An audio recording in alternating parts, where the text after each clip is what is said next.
Good morning friends, can লাইফস্টাইলের নতুন একটি ব্লগে তোমাদের সকলকে স্বাগত জানাই। বন্ধুরা, কেমন আছো সবাই? আমার ব্লগগুলো কেমন লাগছে তোমরা একটু লিখে কমেন্ট করে জানাও আমাকে, আর সঙ্গে লাইক করতে ভুলো না। আর হ্যাঁ, সাবস্ক্রিপশন কিন্তু চাই। আমার নোটিফিকেশান পাওয়ার জন্য তোমরা সাবস্ক্রাইব করে পাশে থাকা বেল আইকনটা অবশ্যই টিপে দেবে।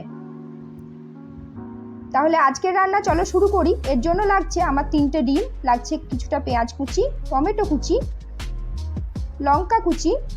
লঙ্কাটা যে যেমন ঝাল খাও সেরকম নেবে। সঙ্গে লাগছে কয়েক কোয়া রসুন আর আদা কুচি। প্রথমে আমি এই যে লঙ্কা, রসুন আর আদা এই তিনটেকে শিলে একটু বেটে নেব। মশলাটা শিলে বেটে নেওয়ার পর আমি কিছুটা পেঁয়াজ কুচি বাটিতে নিয়ে তার মধ্যে লবণ আর হলুদ দিয়ে 3টে ডিমকে একসঙ্গে ফেটিয়ে নেব। ডিমটা খুব ভালোভাবে ফেটানো হয়ে গেলে আমি কড়াইয়ে দিয়ে দিলাম তেল। তেল গরম হলে এর মধ্যে ডিমের গোলাটা দিয়ে দিলাম।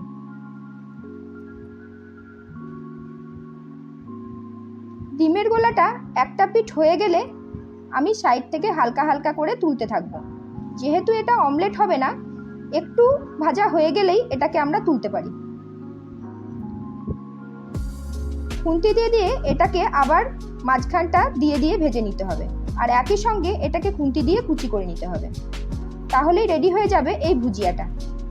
এবার ভুজিয়া হয়ে গেলে আমি ভুজিয়াটা তুলে দিয়ে কড়াইয়ে দিয়ে দেব আবার তেল। তেলের মধ্যে দিয়ে দিলাম কালো জিরে। তেল গরম হয়ে এলে আমি এর মধ্যে পেঁয়াজ কুচি আর টমেটো কুচিটা দিয়ে দিলাম। পেঁয়াজ কুচি আর টমেটো কুচির সঙ্গে দিয়ে দিলাম লবণ আর হলুদ। এবার এটাকে খুব ভালোভাবে নাড়াচাড়া করে আমি একটু ঢাকা দিয়ে রাখবো, এটা যাতে নরম হয়ে যায় তার জন্য। 2-3 মিনিট ঢাকা দেওয়ার পর খুলে দিয়ে দেখো পেঁয়াজ টমেটো নরম হয়ে গেছে। এর মধ্যে আমি দিয়ে দিলাম বাটা মশলাটা। এবার বাটা মশলাটা দেওয়ার পর আমি এটাকে খুব ভালোভাবে নাড়াচাড়া করে নেব। মশলা ততক্ষণই নাড়াচাড়া করতে হবে যতক্ষণ না মশলার কাঁচা গন্ধ চলে যায়।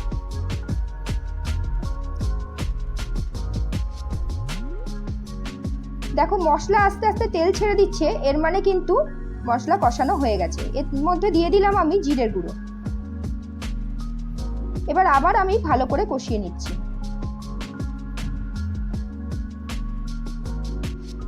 দিয়ে দিলাম সামান্য একটু জল ভালো করে কষিয়ে নেবার জন্য। কষানোর সময় হালকা হালকা জল দিলে কষানোটা ভালো হয়।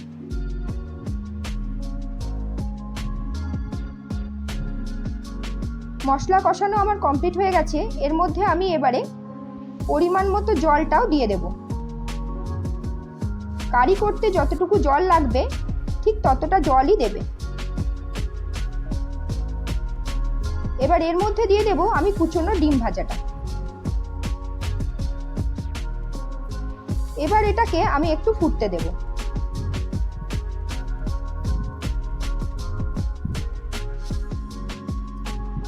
ফুটতে শুরু হয়ে গেছে। এর মধ্যে এবার দিয়ে দিলাম গরম মশলা গুঁড়ো।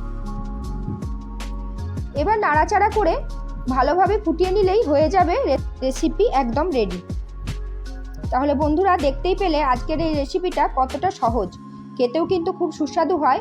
গরম গরম ভাত, রুটি বা পরোটার সঙ্গে একইভাবে এই রেসিপি যায়। এই রেসিপি দিয়ে গরম ভাত এক থালা নিমেষেই উধাও হয়ে যাবে তোমার। তাহলে রান্না করে তোমরাও জানিও কেমন হয়েছে এই রেসিপি। তাহলে বন্ধুরা চলো, আজকের মতো তাহলে টাটা।